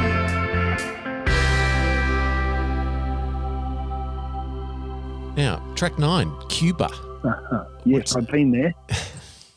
So, what have you got to say about that particular song? It's the longest in terms of lyrics. Mm-hmm. You've got a lot I to wrote say in there. that. I wrote it in Cuba, Yeah. and I wasn't that convinced that a dictator who limited opportunities in Cuba was the best thing. I knew that they were a fantastic culture, so to speak, but I wasn't sure. Fidel Castro, I kind of mocked it a bit and thought Fidel Castrati, because I thought he'd kind of like, cut the balls off, castrated the people in a way, and mostly because I knew that he had, when the Russians were supporting Cuba and America had invaded Cuba, that he encouraged the Russians to do a nuclear strike on America. And I thought, well, that's an emotional retaliation. So I knew a bit about that, the history, and I thought, well, he was an angry man and he was a leader, and I don't think that this is another thing with Biden being such a centrist, and he's the most respected person in, well, not, I don't know about most respected, his opinion by the left and the right government, parliament, Congress, whatever you want to call it in American government, or not government, parliament, I'd have to call it that. He knows everybody there, and he has their ear, and because he's seemingly probably the perfect person to heal the world, because he's a centrist. He's not right and not left. He's made mistakes, but he's a forgivable kind of guy. And so this is funny that this weekend that we're doing this interview as so pertinent to a lot of the themes that, I think are in the record, Yes. Yeah. So, Cuba is like a mixture of things, and horse and cart, Mercedes-Benz. They've got horse and carts, and they also have Mercedes-Benz taxis, which are not taxis, ambulances, the same as what the paramedics have in Australia and the rest of the world. They've got the best doctors in the whole world, and more doctors per head of population than any person in Cuba who has an injury on a farm or whatever. They get a Mercedes-Benz paramedic ambulance. comes and picks them up. They all feel equal and treated well. And there's some people complain that the kids haven't got Facebook and that, but you'll never, apart from Japan, I've never seen such a respectful, dignified society. Vanuatu is a tribal society. Cuba is kind of like a, socialist dictatorship, and Vietnam is like there's a lot of respect there for the people seem to have for each other and their society, and they're like a free enterprise socialism, which is a weird thing to conceive. And Japan obviously is the first world economy, the third biggest economy in the world. This is another thing in America I think is really funny, that the right wing are afraid of socialism, and yet the whole of California is a democratic state that Republicans are afraid to announce who they are in case their job prospects are limited, because people won't invite them into their businesses, because that can cause trouble, I suppose, for whatever reason, I won't say. But so they're, if socialism, if the Democrats are a socialist problem for America, how come California is the sixth biggest economy in the world, bigger than any other economy in America? Indeed. Now the other thing with this election, Florida has got a lot of Cuban expatriates. The salsa actually was invented by Cuban expatriates in New York. And they love music and dance. Of course, I'm going to love Cuba. They celebrate music, and so and they're just happy people and seeming respectful people. But it mentions it in this lyric in Cuba too. About they don't have gamblers and drugs, although there is a little bit. But Florida apparently voted Republicans because a whole lot of Cubans and Venezuelans voted against socialism, and they were afraid of socialism. And again, I thought that's really strange that they're not smart enough to realise that California is Democrat and there's no socialism there. So how do they get that idea that they're afraid that America would have the problems of a socialist dictatorship when you almost had a dictator there before? So and the other thing about Venezuela, they're the only country that traded with Cuba in fear of being treated as a terrorist, supporting a terrorist country like Cuba was on the terrorist list, by America. And so, Venezuela was the only country, and Holland, that traded with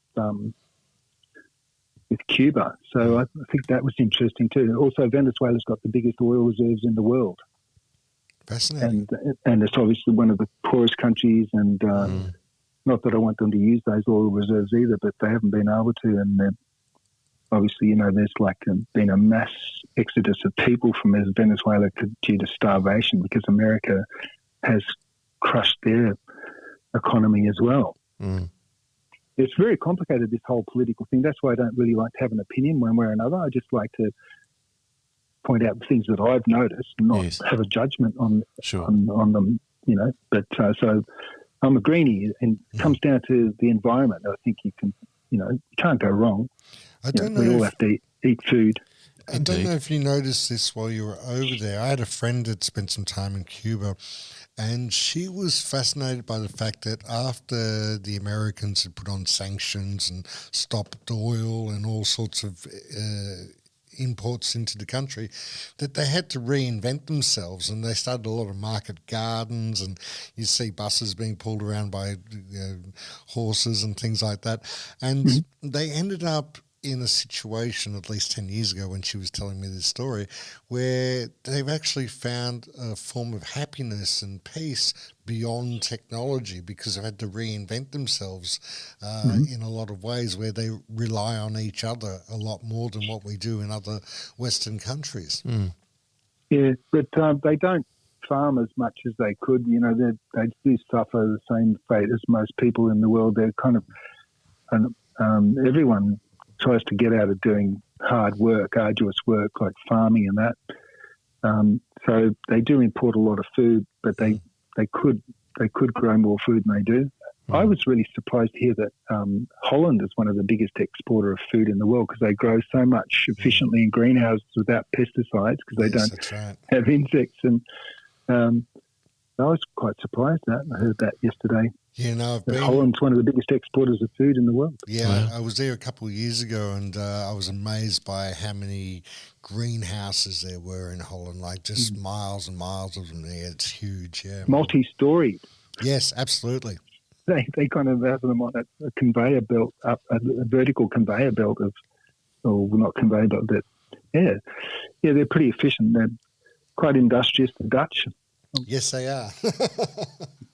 Have to be, wouldn't they? Oh, they were traders as well, you know. That's I also mentioned that was the banking system that underwrote the United States or the independence of America. The French wouldn't support them unless they had a bank. Just to I didn't realise money was that important. It's interesting, isn't it? Indeed. Do you know the Federal Reserve in America is privately owned? Yeah, all of them are. Bank of England. Of England's privately owned. Yep. I'm not sure about ours. Yeah, Australian Federal Reserve is not government. No, it's not. No, they don't. They're supposed to capitulate to government things, and they do. They generally do, I think. Yeah. Anyway, now money. In a rich man's world. Which takes us on the track. Oh, come on. Which takes us on to track. I know. I like our bonus, but let's not go there.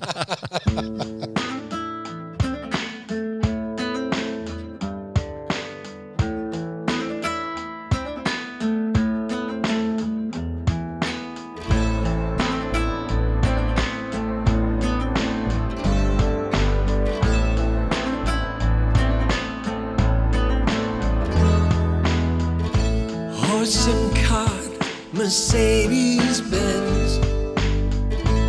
Music plays and never ends. Spirit in glass, as pure as the people. The square of art has no steeple. Freedom fight was fought for the right of free thought.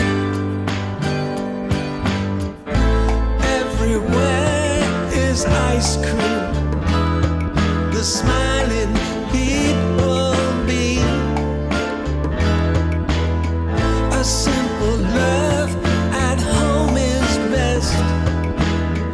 This life is proof to stand that test. Billboards celebrate rebellions, successful fate. Gamblers, drugs are gone. Next door it won't be long. Decayed spoils of greed are left, found like a lost pirate's chest. Space age cars from the past glide around inside new parts. A simple love at home is best. This life is proof to stand that test.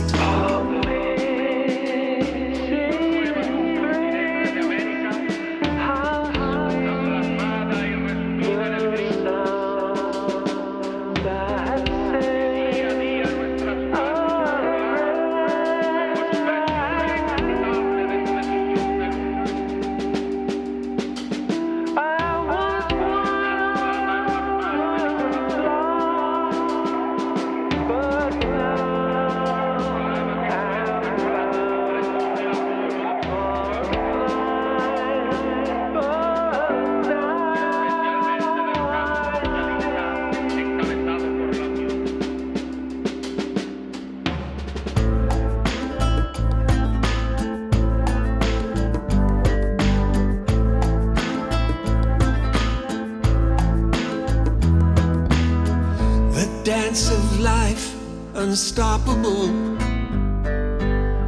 The love of man, untoppable. Food there may be none to spare. Children playing don't seem to care. The hungry world outside invites, with glory always in its sights.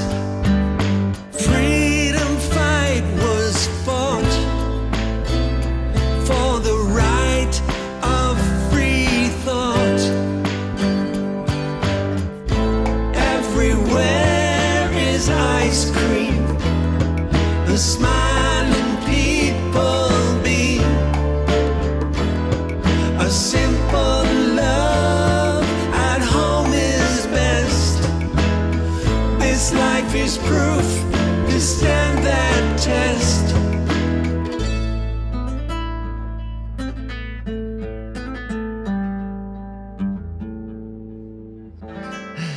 Track 10, we touched on it at the start, but Lucifer Waits, which is a favourite of mine from the album. Yeah, a lot of people, interestingly. It's a straight-ahead rocker kind of thing with a gothic tinge, I suppose. But yeah, well, you know, I wrote that as a poem, you know, woke up angrily one day and just after hearing the news the night before or something like that, and I said, whether they're stupid or not in the know, that's no excuse. There's a place they will go, which is completely against my compassionate nature to be forgiving. But, you know, we spoke about that in part one about the difference between narcissists and psychopaths and things like that, whereas, you know, one's forgivable and the other kind of not really. Oh, it's very karmic, isn't it? You know. So there's a line in there where, you know, it's mostly about the killing and maiming, because for some reason, if people don't die, you kind of like they get a second that you can forgive them. But if people die, and then those people haven't got a chance to, you know, for some reason, survival, I suppose, what it comes down to. And then, so love is the only reason to fight. I thought that's a bit of a joke, nice little joke. There's a lot to unpack in there for people. And then not sensorial pleasures in the night, because my perspective of most poor-minded people is their egos run it. And to bolster your ego, for men, particularly it's men that seem to be these evil perpetrators, killing and maiming innocent people, that their egos are propped up and validified, by their conquests, sexual conquests, or whether they pay for it or whatever. Apparently Napoleon had a woman waiting in an antechamber to his office after every night, and it's quite a common thing. And that's what I think that their motivations, these egomaniacs, is to be attractive to women on a powerful level, you know. And that's what I mean by, you know, the only reason to fight is for love and not sensorial pleasures in the night, which is the motivation of egotistical people, egotistical men, I suppose. So, that's that one.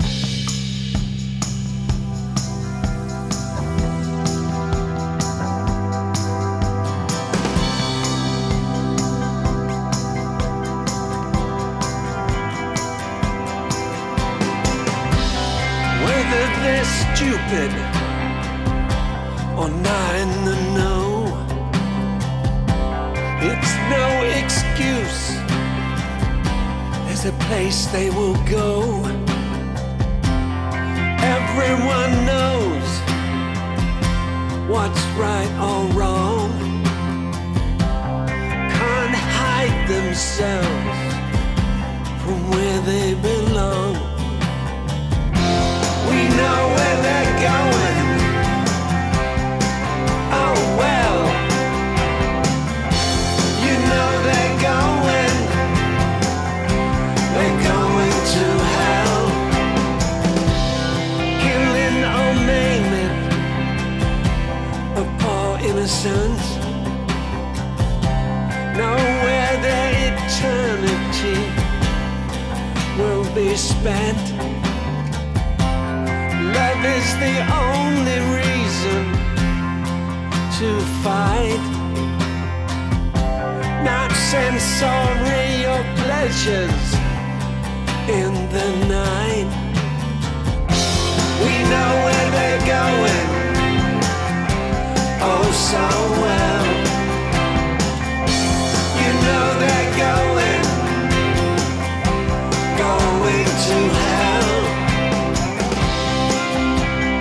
Lucifer waits, he's calling you out.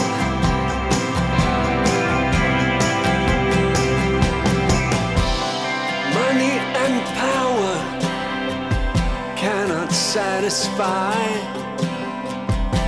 their hunger for existence before they die. Only self-regard can be their toast. Winners in the end are those with the most. We know where they're going all too well. You know they're going to hell. We know where they're going, oh well. You know they're going to hell. They're going to hell. They're going, oh well.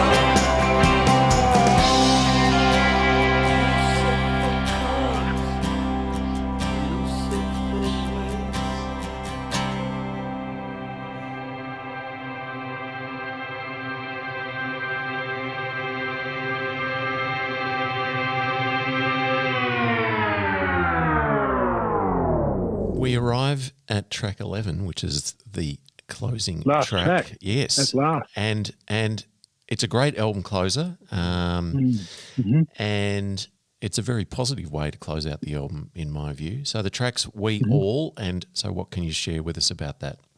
Well, I might have even written it as a closing theme. You know, lyrically, that might have been the inspiration that it was going to be the last track and give it a bit of a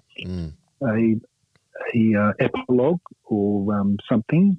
And and Dave, all the music is totally Dave. All I did is write the lyrics for that one. And it sounds, it's very Beatley, of course, isn't it? Yes. You know, nice Beatley thing. You know, this is one thing I might have given Paul McCartney a bit of a beat up compared to, you know, John, who I adore so much. But John was always, you know, quite often in pain. And Paul seemed to be trying to juxtapose that by being more of a let it be, you know, that kind of thing. And Hey Jude, they were kind of like healing. He was more of a healing kind of guy Yes. in his lyrics. And so, and Dave and I both have elements of both sides pretty equally, I think. And so I think it sounds very Sgt. Peppery, you know, Beatley kind of thing. Yeah. And so, well, also a bit like Yes. I thought the band Yes had some good healing. Ian Anderson wrote some nice healing kind of things. Especially in their early days. I've Seen All Good People. That's a great song. Yeah. But it's also inspiring courage, you know, like, you know, searching far at times that home is lost from sight, you know, and yet when you're out there, you can see a beacon of light that you know where to go once you've left it all behind.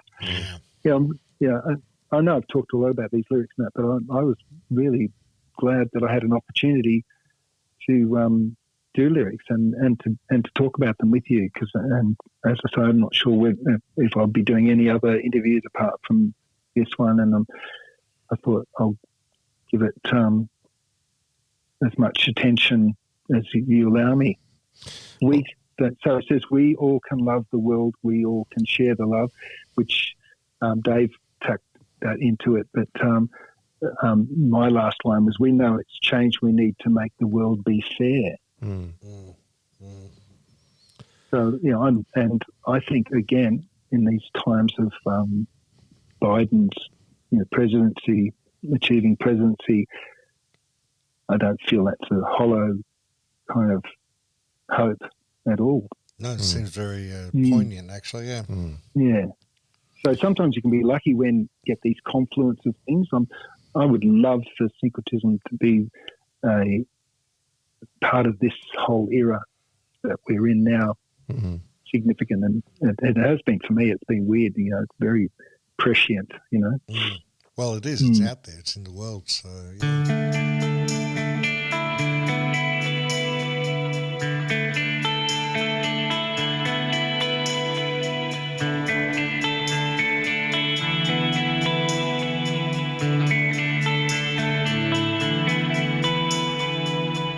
Life can be harvested another day and night, searching so far at times that home is lost from sight,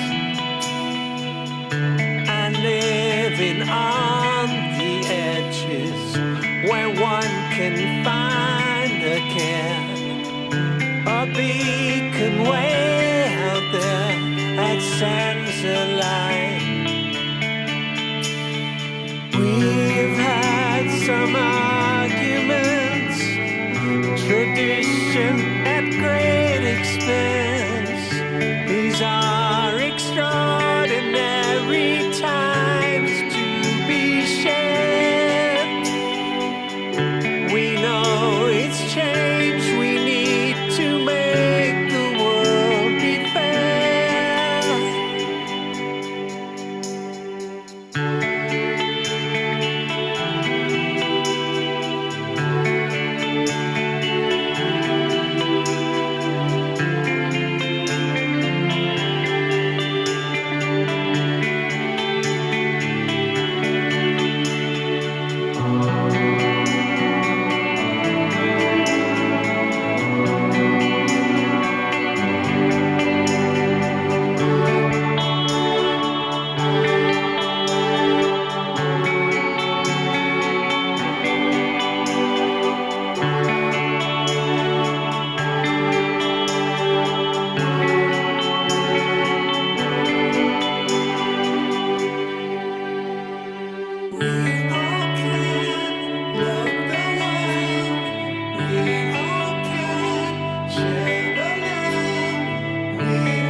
Life can be harvesting another day and night, searching so far at times that home is lost from sight. These are extraordinary times to be shared. We know it's change we need to make the world be fair. We all can love the world, we all can share the love. We know it's love we need.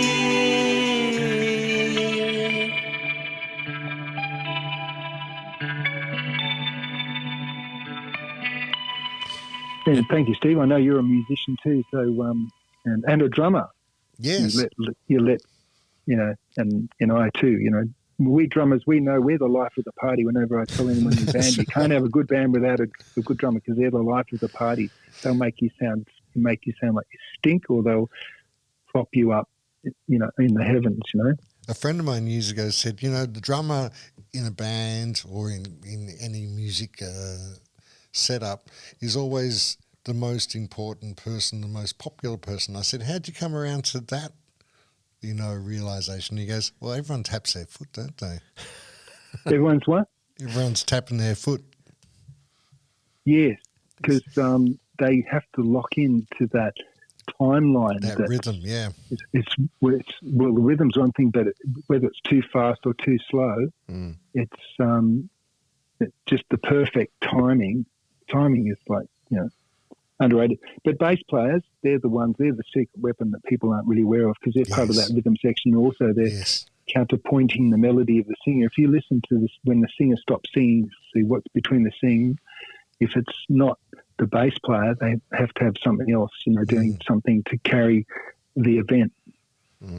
I know in recent years I've really rediscovered the bass player, if you like, and actually really in love with bass playing in general. So much so that even in my own work, I've really put a lot more focus on what the bass is doing. In the early days, it was just there to follow the bass drum, but these days it's a lot more than that, It was the 80s. Yeah, the 80s were like self-taught bass players, whereas the 60s were like really technical. And as I say, I've been in part one. Here we go again. I mentioned about the guitar scales that I've been teaching based on a syncretism of theories of like classical theory, blues, jazz theory with this Beatles kind of theory. And I said, well, I probably gave John Lennon a lot more credit for this than it's kind of it was occurring before John Lennon, but he did it more in a folk troubadour idiom. I'm sure troubadours used to use these chord progressions that were naive and very difficult to harmonise, but they were just singing along with it and playing. And troubadour didn't necessarily have other people playing along, but bass players have always had to be able to have a different scale for every chord. In the 60s, you listen to the bass players in the 60s, they're astounding. And the tones they have, sometimes you think it's just bass, but they've got this click. Like Carol Kay, the bass player from an American Wrecking Crew, and used to be a guitar player, and then she ended up on bass and was quite happy that. And she wrote all the tutorial books for bass teaching. And she had this thing called a click bass, which I've never seen or heard it and been able to find it written anywhere else. But when you hear a bass, they had like this high frequency, especially if you're listening to Tom Jones' music, he was an English bass player on all those sessions. I don't know who his name is, who had that same tone. But have a listen to the bass, you hear this clicking on some of them, especially in the 60s, and it's very easy to hear when there's no other instrumentation. You really notice it. I never realised that was the bass. So they're not just doing the bass end of the playing along with the drums. They've got this click going along the top with the drums as well. Yeah, indeed. I always enjoyed. Go on, sorry. No, go on. I was going to say I always enjoyed Ringo Starr's drumming and Paul McCartney's bass, and particularly on songs like Old Brown Shoe, where the bass is going da-dum, da-dum, da-dum, da-dum, it's going a bit all over the. I can't explain it technically, but he's a very lyrical bass player. Yes. He was a very melodic bass player. And Ringo Starr, I got taught drums traditionally by in the 60s, and my drum teacher taught me Latin American rhythms, which was also what Ringo was very aware of, Latin American rhythms, and which was also the rejuvenation of jazz music happened in Brazil when they combined jazz guitar particularly, but jazz piano with their Latin American rhythms that they had from Europe, I suppose, the Spanish Latino influence. In Cuba, the incredible musicianship in Cuba, because all the kids they don't learn classical guitar, they learn jazz. Yeah, the best modern music I ever heard was from the Cuban National Orchestra, who come out with the dance group from Cuba, and they reconstruct all these songs like Purple Rain, for instance. They deconstruct it in the jazz deconstruction and reconstruct it with all of this stuff, kind of like our John Coltrane did with All of Me and those kind of songs. The jazz reconstruction of these things, and it was just phenomenal. I'm sure the keyboard player was the guy who did it, because you realise, and that was in the 60s, you listen to the 60s music and you listen especially to the bass and the orchestrations. I'm a product of that. So is Dave, actually. To finish off this syncretism thing, I've just realised we haven't done some of the other things I've been working on in the last year with Maya and Emma Tomlinson. Are we going to get time to do that today? I think we might have to do that on part 3, if that's okay. Because I actually did say on Facebook that it was going to be a 3-parter. So, did you? Is that well, we said 2-part. in the spoken word, but because we were originally going to have solo, church, and then Syncretism plus. But if it's okay with you, because I've got an appointment that I've got to get to. I know. But in another way, I just think Maya, I just play most of the instruments for Maya on her recordings, and I'm her producer and her manager. Yeah. And that's about all that we need to say about that. Because, Okay, you could just play her song and tell well, there's two people songs about that if they're interested. Yeah. Indeed. And the latest one I really enjoy and has a very much Judy Zook type vibe to it, in my opinion. See, I hear her as like a Sade and maybe Dido kind of things. But we're working on a new song that's kind of very much that hybrid of hip-hop and rock, pop, soul. Yes. I don't know how to describe it here. But so I'm very, very, very fulfilled with music now, more than probably ever in my life, as a result of Syncretism and Maya. Fantastic. Well, we will play Maya, Absolutely. Steve. Yeah. And the other artist is Emma Tomlinson? Yeah. Yes. Emma Tomlinson was one of the a prodigy singing and songwriting student at one of the high schools that I was at, and she's released a 5-track EP, and one of the songs I'd actually helped her develop at the school, which is one of the strong songs from this EP. Yes. And that's called Silver Lightning. And she even wants to give me a co-write on it, but I really think that she, wrote it all. And she's just being very gracious toward me. Well, I played nylon string guitar and Ebo guitar, and she's got like a capacity to sing operatic voice, like Kate Miller-Heidke. Yes. And I'm doing high-pitched Ebo right above the pickups with a slide guitar again, and that's where her song pitch was as well. We were dancing, with her operatic high voice and my Ebo slide vibrato right up above the fretboard, beyond the fretboard. So yeah, she's excellent. Well, thank you very much for joining us for part 2, Yeah, Peter. it's been a real pleasure, Pete. We hope the Thank you, album Steve. does very well for you. Available only digitally. That's correct, isn't it? It's not CD. Yes, I'm a greenie. I don't believe in producing okay. vinyl and shipping stuff around in cart trucks and warehousing and all that. So music's imaginary, but we've got the booklet. We do. Well, it's a great booklet. Yep, it's fantastic. And you can download full CD quality WAVs, Exactly. WAVs as they call them, Labs. at the website syncretismmusic.com. Excellent. Or on your favourite platform. Indeed. Well, thank you. The album is called Lone Drifters, so check it out. Question mark. Sorry, I keep forgetting the question mark. Love it. Thanks, Peter. Really appreciate your time. And aren't we all lone drifters? Question mark. Indeed.